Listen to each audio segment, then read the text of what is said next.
Hello. नमस्कार दोस्तों, मैं हूं निर्मल। आप सबका विवरण पाठशाला में स्वागत करता हूं। चलिए, कैसे हैं आप लोग? एक नंबर, है ना? चलो, बहुत बढ़िया। तो हम क्या पढ़ने वाले हैं? हम देखो, हम पढ़ने वाले थे rise of nationalism in Europe. ये कहाँ का कौन सी क्लास का टॉपिक है? अब देख लेते हैं। ये क्लास 10th का टॉपिक है। किसका है? क्लास 10th का है। ये चैप्टर 1 है, हिस्ट्री का। किसका है? हिस्ट्री का चैप्टर 1 है। अच्छा, हम इसमें एक क्लास ले चुके हैं जिसमें मैंने आपको नेपोलियन कोड तक समझा चुका हूं।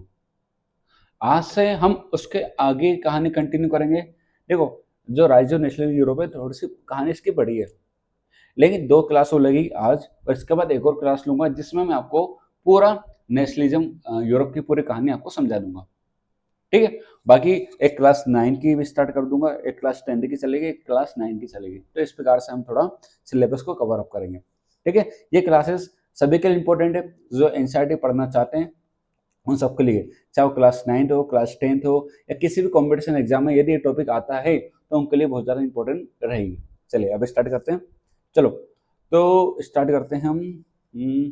तो हम पढ़ेंगे कहाँ से?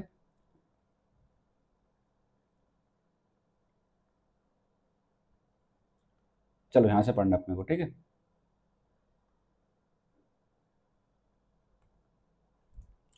तो हम स्टार्ट करेंगे कहाँ से? Aristocratic and new middle class. मतलब हमें अब यूरोप की सोसाइटी समझना पड़ेगी। चलो, अभी तक क्या हुआ यूरोप के अंदर, सुनो। देखो, यूरोप के अंदर क्या चल रहा है? अभी यूरोप पूरा बिखरा हुआ है ना? यूरोप के अंदर आपको दो तरह के लोग मिलेंगे। या तो आपको मिलेंगे एरिस्टोक्रेटिक क्लास। कौन सी क्लास मिलेगी आपको? एरिस्टोक्रेटिक क्लास मिलेगी। या फिर एक और क्लास मिलेगी गरीबों की। ठीक है? तो एक कैसी क्लास होगी? Elite class. और एक बेचारा गरीब हो गया। और पूरे यूरोप में आप देखोगे कहीं ना कहीं एरिस्टोक्रेटिक का मोनार्की है, ऑटोमन एम्पायर है, हब्सबर्ग एम्पायर है। ये आपको अलग अलग कंट्रीज में अलग अलग जगहों पे रूल करते हुए दिखाई देंगे। ठीक है? अब हमें क्या करना है? यूनाइट करना है। वैसे वो लोग यूनाइट कर चुके हैं, हमें उनको पढ़ना है बस। और अभी तक क्या हुआ था भैया? अभी तक फ्रेंच रेवोल्यूशन का थोड़ा सा प्रभाव पड़ेगा। नेपोलियन आता है, उसका प्रभाव डालना वो स्टार्ट करता है यहाँ पर। लेकिन इसी के बीच क्या होता है? एक इंडस्ट्रियल रेवोल्यूशन होता है। पहले क्लास समझा देता हूँ। चलो, पहले क्लास समझो। देखो, एक क्लास कौन सी है? Aristocratic class. और दूसरी क्लास कौन सी? गरीबों की। दिख भी रहा फोटो में आपको। अब बेचारे ये लोग कैसे हैं, समझो। ये लोग कैसे हैं बेचारे? एलाइट क्लास है। ऐसा बेचारा नहीं है, ये एलाइट है। एलाइट मतलब सारा पैसा, सारा संसाधन, सारा रूल इनके हाथों में रहेगा। लेकिन बेचारे ये लोग क्या करेंगे? ये टैक्स पेयर है। इनके पास ना कोई सर्विसेज है, ना एम्प्लॉयमेंट है, ना पैसा है, ऊपर से महंगाई बहुत है यहाँ पर अभी। तो इस तरह की सिचुएशन कहाँ पर आ चुकी है आपकी? यूरोप के अंदर। मतलब यूरोप के, पूरा यूरोप की बात नहीं कर रहा हूँ। कुछ जगह पे जैसे जर्मनी हो गए, इटली हो गया, पोलैंड हो गया, हर जगह आपको कहीं ना कहीं कोई सी क्लास आपको रूल करते हुए दिखाई देंगे। खासकर एरिस्टोक्रेटिक। वो अलग अलग आपका एम्पायर यहाँ पे देखने को मिलेगा। पढ़ाऊंगा मैं एक एम्पायर सारा, तो उसमें आपको देखने को मिलेंगे। ऑस्ट्रिया में चल जाओ, बर्बन अभी वापस आ जाएगा। बर्बन अभी बेचारा छुपा हुआ, वो किसकी वजह से? नेपोलियन की वजह से। अभी आएगा, देखो सामने बताऊंगा मैं कैसे आएगा वो। ठीक है? उसके बाद सो इटली में आप चल जाओ। इटली में आपका, इसके बाद जर्मनी में, और जर्मनी में, मतलब अलग अलग जगह पे आपको अलग अलग एरिस्टोक्रेटिक क्लास रूल करते हुए दिखाई देंगे। फिर इसी के बीच क्या होता है? इसी के बीच वेस्टर्न और सेंट्रल यूरोप के अंदर क्या क्या होता है? Industrial revolution. क्या होता है? एक इंडस्ट्रियल रेवोल्यूशन। हिंदी में उसको बोलेंगे कौन सी क्रांति यार? चलो, हाँ, मतलब क्रांति हुई इंडस्ट्री को लेकर। क्रांति मतलब होता है बहुत बड़ा चेंजेस होना। अब क्या होता है? देखो, एक क्रांति इंग्लैंड में भी हुई थी, लेकिन इंग्लैंड में पहले ही हो चुकी है। इंडस्ट्रियल रेवोल्यूशन पहले हो चुका है वहां पर। पहले ही काफी ज्यादा डेवलपमेंट हो चुका है। लेकिन जब हम बात करते हैं यूरोप की तरफ शिफ्ट होते हैं, तो यूरोप में कहने की थोड़ा सा लेट होता है। 1890 सेंचुरी की तरफ करीब होता है ये। अब इंडस्ट्रियल रेवोल्यूशन होगा तो लोग कहीं ना कहीं, लोगों के पास क्या आएगा? पैसा आएगा। लोगों का पैसा आएगा, बड़े बड़े टाउन क्या करेंगे? ग्रोथ करेंगे। जब टाउन ग्रोथ करेंगे, सॉरी सॉरी,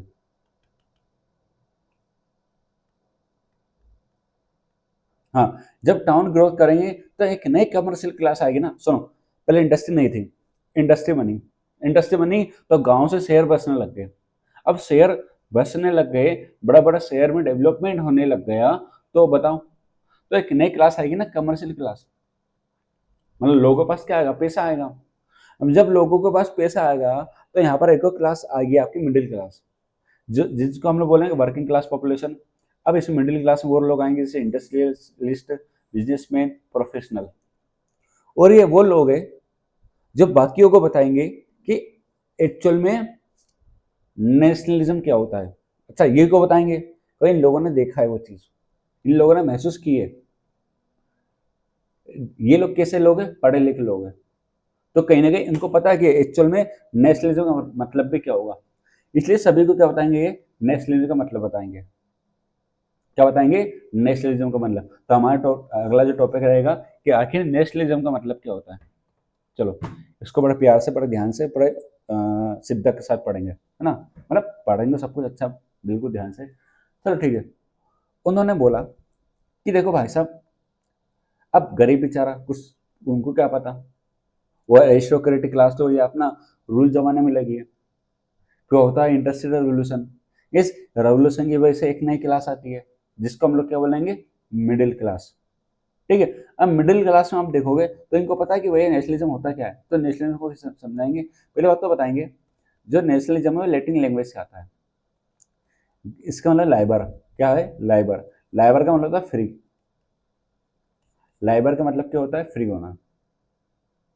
ठीक है, फ्री क्या होगा। अब बात करेंगे दो तरह की फ्रीडम की। कौन कौन सा फ्रीडम, ये बात करेंगे। एक आपका पॉलिटिकल फ्रीडम, और एक बात करेंगे, ये इकोनॉमिक फ्रीडम की। मतलब राजनीतिक और आर्थिक सुधार की बात करेंगे। क्यों बात करेंगे, क्योंकि ये चाहते हैं। ये क्यों चाहेंगे, क्योंकि भाई ये बिजनेस क्लास है, वो चाहेगी अपना बिजनेस एक्सपांड करे, लेकिन एरिस्टोक्रेटिक की पॉलिसी की वजह से। ऐसा पॉलिसी छोड़ दो, पूरा यूरोप बिखरा हुआ भाई साहब, ना कोई टैक्स है, ना कोई राइट्स है, कुछ भी नहीं मिल रहा है। तो ना बोला कि भाई साहब, हम दो तरह की फ्रीडम की डिमांड करेंगे। कौन कौन सा फ्रीडम, हमें या तो चाहिए पॉलिटिकल फ्रीडम, या हमें चाहिए इकोनॉमिक फ्रीडम। मतलब हमें क्या क्या चाहिए, इन सबको लेकर आज़ादी, या फिर ये सब हमें अधिकार चाहिए। चलो चलो हमें सुनो। सबसे पहले बात करेंगे ना फ्रीडम ऑफ इंडिविजुअल। किसकी बात करेंगे, फ्रीडम ऑफ इंडिविजुअल की बात करेंगे। कि भैया हर एक व्यक्ति को उसके स्तर पर क्या दे दो, फ्रीडम दे दो। अच्छा, ऐसा क्यों बोला, उसके स्तर पर फ्रीडम दे दोगे तो कहीं ना कहीं अपने आप को एक्सप्रेस कर पाएगा ना। उसको पता है कि भाई ये मुझे क्या चाहिए, लेकिन वो अपने आप को एक्सप्रेस क्यों नहीं कर पा रहा, एरिस्टोक्रेटिक क्लास की वजह से। तो उन्होंने दबा के रखा है लोगों को, प्रेशराइज करके रखा है, ताकि वो अपने थॉट, अपने ओपिनियन सामने किसी से ना रख पाए और हमारे ऊपर कोई खतरा ना आए। ठीक है। और बात करें इक्वलिटी बिफोर द लॉ, तो सॉरी, अच्छा इक्वलिटी बिफोर द लॉ में क्या होता है, सुनो। उन्होंने बोला कि भैया आप लॉ बनाते हो, अच्छी बात है, कानून बनाओ, लेकिन सभी के लिए कानून अलग अलग क्यों होते हैं। उन्हें कानून तोड़ा, आप उनको कुछ नहीं बोलोगे, हम कानून तोड़ेंगे, आप कूटोगे। तो सच्चा उन्होंने बोला कि भाई साहब सबके लिए कानून सेम कर दो, सभी के लिए लो क्या कर दो, सेम कर दो, कोई भी लो से ऊपर नहीं होगा। दूसरा, अब सरकार बनाते तो हो नहीं, अब सरकार बने लेकिन कंसेंट के आधार पर, किस आधार पर, कंसेंट। मतलब लोगों से पूछा जाए कि गवर्नमेंट हम बनाए कि बनाए, उनसे वोट लिया जाए, उनका अधिकार पूछा जाए, तभी सरकार बने। अच्छी सरकार तभी होगी ना। अब पता चल रहा है कि सरकार बन रही है लेकिन उनके हिसाब से काम ही नहीं हो रहा है, क्योंकि उन लोगों ने चुनी नहीं है। मतलब उनके ओपिनियन के अनुसार सरकार बने।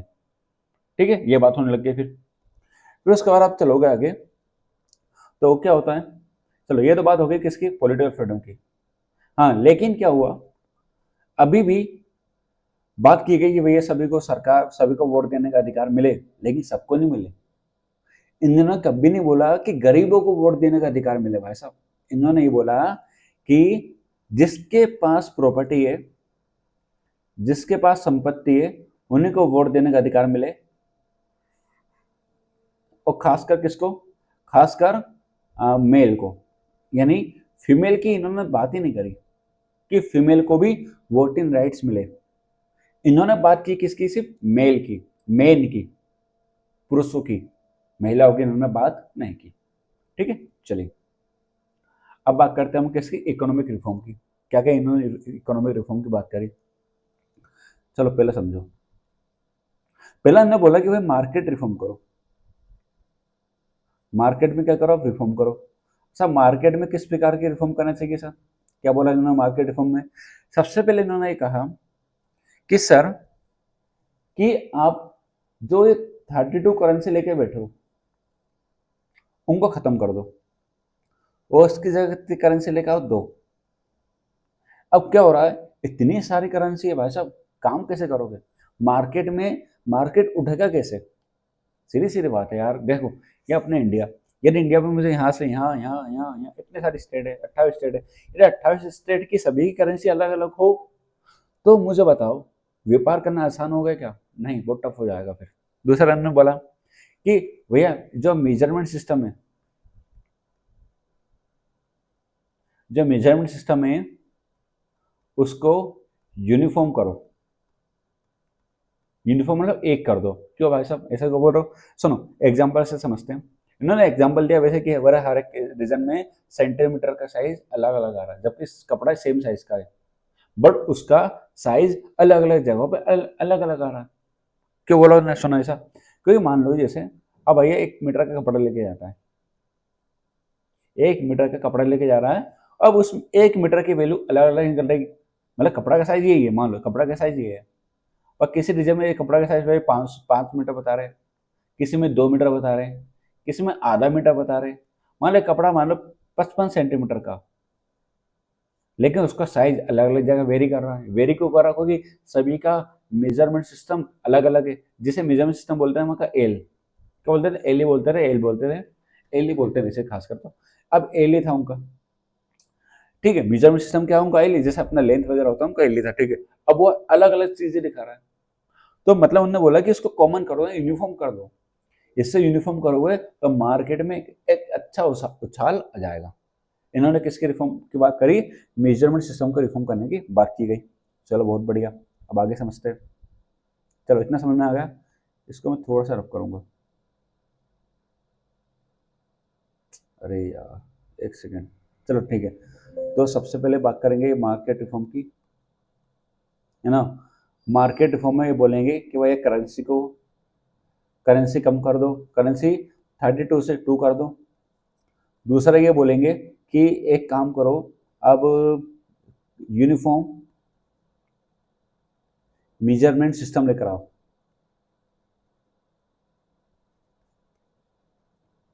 ठीक है, और अब एक और बोलेंगे कि आप कस्टम को खत्म करो। किसको खत्म करो? कस्टम ड्यूटी को खत्म करो। अच्छा कस्टम ड्यूटी क्या होती है, सुनना, चलो सुनो। एक एग्जांपल लिया कि भैया हब्सबर्ग से लेके नरमबर्ग का एग्जांपल लिया कि वो जाता है, एक व्यापारी जाता है तो उसको भैया 11 बार, कितनी बार? 11 बार क्या देना पड़ता है? Custom duty, 11 time. और हर बार उसको 5% कस्टम ड्यूटी देना पड़ती है, जिसकी वजह से उसका आधा हिस्सा प्रॉफिट का किस में निकल जाता है? टैक्स में निकल जाएगा। मान लो उसने 1 रुपये कमाया, 55 पैसे किस में चल गए? टैक्स देने में। भाई सामान लेके आ रहा है ना सामने वाला, सामान लेके आएगा, हर जगह टैक्स भरेगा, 11 बार टैक्स भरा, हर जगह 5-5% भरेगा, तो बताओ क्या कमाएगा, क्या खाएगा, क्या पिएगा, क्या कमाएगा? तो कस्टम ड्यूटी को हटाने के लिए इन्होंने एक यूनियन बनाते हैं, कस्टम यूनियन। क्या बनाते हैं ये लोग? Custom union. इस यूनियन का नाम है जोलबेरिंग। क्या नाम है? जोलबेरिंग। ये लोग क्या बनाते हैं? कस्टम यूनियन का फॉर्मेशन भी करते हैं, जिसका नाम क्या है? जोलबेरिंग। बोलो इतना कहानी क्लियर है? ये मोटा मोटा मैंने बता दिया, बाकी तो इतना ज़्यादा आपको लिखने की जरूरत नहीं है, बट हाँ इतना इतना लिख दो तो काम चल जाएगा आपका। हाँ, मतलब ज़्यादा से ज़्यादा काम हो जाएगा, ठीक है। चलो आगे बढ़ते हैं। ये कहानी हो गई एक अपनी, ये हो गया रिफॉर्म, इकोनॉमिक रिफॉर्म। तो दो तरह के रिफॉर्म की बात करी, फिर से बात कर लेते हैं एक बार अपन। एक इन्होंने बात करी किसकी? पॉलिटिकल फ्रीडम की। और दूसरी इन्होंने बात करी किसकी? इकोनॉमिक रिफॉर्म की, इकोनॉमिक फ्रीडम की। उन्होंने बोला कि भैया सबको पहले इंडिविजुअल फ्रीडम दे दो। कि कौन बोल रहा है? मिडिल क्लास बोल रही है, ठीक है। इक्वलिटी बिफोर द लॉ लेकर आओ, ठीक है। तीसरा इन्होंने कहा कि भैया यूनिवर्सल सफरेज लेकर आओ, सिर्फ जिनके पास प्रॉपर्टी है उनको वोटिंग राइट्स दे दो। और ये सरकार मैंने जो कंसेंट के आधार पर हो, मतलब लोगों से पूछा जाए। इकोनॉमी के मार्केट रिफॉर्म कर दो। मार्केट रिफॉर्म की बात करें सबसे पहले कि भाई कस्टम ड्यूटी खत्म कर दो, है ना, यूनिफॉर्म करेंसी लेकर आओ, एक यूनिफॉर्म मेजरमेंट सिस्टम लेकर आओ। तो ये सब बात उनके द्वारा की गई। ठीक है, चलो आगे बढ़ते हैं आप। चलो अब आते हैं एक नई कंजर्वेटिव क्लास। सुनो किस प्रकार से आती है। देखो अभी भी यहाँ पर कहीं ना कहीं नेपोलियन का रूल था, नेपोलियन कोड था, लेकिन कंजर्वेटिव ये मानते थे कि भैया हमारा जो पुराना तरीका है, तौर तरीका जो हमारा रूल करने का है, जो हमारा ट्रेडिशनल इंस्टीट्यूशन है, जो हमारा मोनार्की सिस्टम है, जो हमारा सोशल हायरार्की है, वो सब बनी रहे, वो सब मेंटेन रहे, मतलब उस पर किसी भी प्रकार का कोई खतरा ना आए। ये कौन मानते हैं, वहाँ के कंजर्वेटिव मानते हैं। कंजर्वेटिव क्या होते हैं, वही पुराने थिंकिंग वाले कंजर्वेटिव समाज जो होता है ना, ये वो लोग थे। अब 1855 की कहानी सुना रहा हूँ, ठीक है। लेकिन उनका देखो 1815 से पहले एक घटना हुई थी, बताऊंगा। अभी नेपोलियन का मान लो, नेपोलियन जा चुका है, लेकिन नेपोलियन ने जो रिफॉर्म किए थे, नेपोलियन जो कोड लिखा था, उसकी वजह से ये लोग मानते हैं कंजर्वेटिव कि सुधार आया है। क्यों भैया, यदि हम आर्मी को मॉडर्न कर देंगे, कोई नेपोलियन की आर्मी अच्छी थी, मॉडर्न थी, यही ब्यूरोक्रेसी को एफिशिएंट कर देंगे, उसने करा था reform, centralised administrative system कर दिया, सॉरी सिंप्लीफाई कर दिया उसको, जिसकी वजह से पावर सभी के हाथ में गई थी। भले वो बात अलग है उसे पॉलिटिकल राइट्स किसको नहीं दिया, पर ठीक दिया तो ना। इकोनॉमी अच्छी हो जाएगी, फ्यूडलिज्म को खत्म करेंगे तो हम ज़्यादा स्ट्रॉन्ग हो जाएंगे, हम ज़्यादा क्या हो जाएंगे, स्ट्रॉन्ग हो जाएंगे। ये सब मानने लग गए कौन, मोनार्की। लेकिन 1815 से पहले हुआ क्या ऐसा, देखो इससे पहले वह नेपोलियन ने बड़ा परेशान किया था इनको, है ना, बहुत परेशान किया था। बस ये लोग हो चुके हैं बहुत परेशान बेचारा कंजर्वेटिव। अब कंजर्वेटिव हो गए परेशान बेचारे, तो क्या करेंगे, सुनो। अब यहाँ पर एक लड़ाई होगी, बैटल ऑफ वाटरलू। कौन सी होगी, बैटल ऑफ वाटरलू। इसमें कौन कौन रहेगा, देखो इसमें ये जो लड़ाई होगी, इसमें एक साइड तो रहेंगे आपके चार देश, कौन कौन से, ये चार देश बना दिए उन्होंने ना, चार लोग हैं तो चार देश। इसमें रहेंगे आपके पुरेशिया, ठीक है। इसमें रहेंगे आपके ऑस्ट्रिया,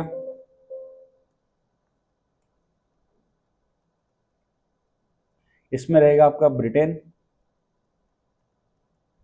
और आपकी एक और रहेगा रशिया। चार देश रहेंगे। किसके अगेंस्ट खड़े होंगे ये, तो अपन कौन सा, हाँ पिंक कर सकते हैं। तो विशेष एक ही व्यक्ति है, और वो कौन है, नेपोलियन। ये खड़ा है भाई साहब, ये जो दिख रहा है ना आपको, ये व्यक्ति, ये है नेपोलियन। बस ये लड़ाई कब होगी, ये लड़ाई होगी 1815 में। कब होगी लड़ाई, 1815 में होगी। लेकिन इसमें नेपोलियन भाई साहब हार जाते हैं। कौन हार जाते हैं, नेपोलियन। कौन जीत जाता है इसमें, प्रूसिया, ऑस्ट्रिया, ब्रिटेन, रशिया, ये चारों देश मिलकर जीत जाते हैं। एक अकेले बंदे ने पूरा यूरोप हिला दिया था, पूरा फ्रांस हिला दिया था। कहीं ना कहीं इसके पास पावर थी, तभी ये सबको हिला पाया, है ना। हाँ, तो बैटल ऑफ वाटरलू समझ में आ गया, कौन जीता, ये चारों देश जीत गए। हारा कौन, नेपोलियन हार गया। नेपोलियन गया काम से, अब उसकी तो कहानी क्लोज कर दी, उसका चैप्टर क्या होगा यहाँ पर, क्लोज। अब जब उसका चैप्टर क्लोज होगा तो उसके रिफॉर्म की इन्होंने तारीफ तो करी कि हाँ भैया इनकी वजह से थोड़ा सा हम क्या हो जाएंगे, स्ट्रॉन्ग हो जाएंगे। बाद में ये ट्रीटी कर लेते हैं आपस में बैठ के, आपस में क्या कर लेते हैं, ट्रीटी कर लेते हैं कि एक काम करते हैं। देखो नेपोलियन तो गया, सुनो किस प्रकार से होता है, ये फ्रांस कहलाता है, और नेपोलियन ने अपने कब्जे में ले लिया है इस वाले इलाके, इन सब इलाकों को। लेकिन जर्मनी का इलाका नहीं छुएंगे, क्योंकि जर्मनी में कितने कॉन्फेडरेशन है, 39, तो वाले नहीं छुएंगे, बाकी सब छू लेंगे। बाकी ये क्या करेंगे, पूरे यूरोप को आपस में बांट लेंगे। अब खासकर बांटेंगे फ्रांस के आसपास के एरिया को, क्योंकि भविष्य में कोई फ्रांस से व्यक्ति ना निकले, और कोई कोई मतलब कोई हमें परेशान करना ना जाए नेपोलियन जैसा, इसलिए फ्रांस को आसपास से घेर लेंगे। जैसे किस प्रकार से घेरेंगे, देखो इस मैप से समझो थोड़ा सा, किस प्रकार से करेंगे। देखो सबसे पहले करेंगे ट्रीटी ऑफ वियना, जो करेंगे 1815 में। अब ये रहा अपना फ्रांस, ये रहा, देखो ये देखना, तो एक बार पर इसको थोड़ा सा, ये अपना फ्रांस है, ठीक है, इसको पीले कलर से कर देता हूँ। वो भी नहीं दिख रहा। ये फ्रांस दिख रहा आपको, दिख रहा फ्रांस, है ना, मैप में देखना। हाँ, ये फ्रांस दिख गया आपको, ठीक है। अब फ्रांस का ऊपर देखो आप, क्या दिख रहा है आपको, यहाँ पर देखो, ये दिख रहा नेदरलैंड। अब जो किंगडम ऑफ नेदरलैंड जिसमें क्या था आपका, बेल्जियम था, और उसको कहाँ सेट कर दिया, नॉर्थ में। ये देखो, ये फ्रांस है आपका, इसके नॉर्थ में क्या सेट कर दिया, नेदरलैंड को, इसको नॉर्थ में, ठीक है। अब आगे बढ़ेंगे हम, ठीक है। अब जैसे आप आगे बढ़ोगे तो प्रेशिया को कौन सा एरिया दे दिया, वेस्टर्न का, ये वाला जो हिस्सा दिख रहा है आपको, ये पूरा किसके अंडर, सॉरी, फ्रांस के वेस्ट में तो कुछ भी नहीं है, तो वेस्ट वाला हिस्सा किसको दे दिया आपको, प्रेशिया को दे दिया। जो भी हिस्सा रहेगा बताऊंगा ना, जैसे आपका जर्मनी वाला हिस्सा प्रेशिया के हाथों में रहेगा, ये जर्मनी आपको दिख रहा है, हाँ, ये बाद में किसके हाथ में आएगा, इसके हाथों में, ठीक है। सॉरी, इस वाला इलाका नहीं, ये वाला देखो आप, ये वाला इलाका किसके हाथ में रहेगा, क्रोएशिया के हाथ में रहेगा। और बक ऑस्ट्रिया को कौन सा दे दिया, नॉर्थ इटली। ये जो ऑस्ट्रिया, ये इटली दिख रहा है, इटली, ये नीचे देखो, ये इटली देख रहा हो, ये किसको दे दिया, इसका नॉर्थ वाला पार्ट ऑस्ट्रिया को दे दिया। और जर्मन को छुआ नहीं था, बिल्कुल टच ही नहीं करा, लेकिन ईस्ट वाला पार्ट किसको दे दिया, जो पोलैंड आपको दिख रहा है, यहाँ पर आपका दिख रहा होगा पोलैंड, इसमें लिखा कहाँ होगा मैप में यार, चलो ठीक हो, जो पोलैंड वाला हिस्सा है वो किसको दे दिया, रसिया को। और कौन सा पार्ट, सेक्सोनी वाला पार्ट किसको दे दिया, रसिया को। तो मतलब सारे हिस्से इन्होंने आपस में बांट लिए कि भाई तू ये रख ले, तू ये रख ले, तू ये रख ले। समझ में आया। नॉर्थ वाला पार्ट किसके हाथ में चल गया, नेदरलैंड के। ईस्ट वाला, वेस्ट वाला पार्ट किसके हाथों में चलेगा, क्रोएशिया के। पोलैंड वाला पार्ट किसके पास चला गया, रसिया के। और नॉर्थन इटली का नॉर्थ वाला पार्ट किसके हाथों में चलेगा, ऑस्ट्रिया के, ठीक है। तो आपस में इन्होंने एरिया को बांट लिए।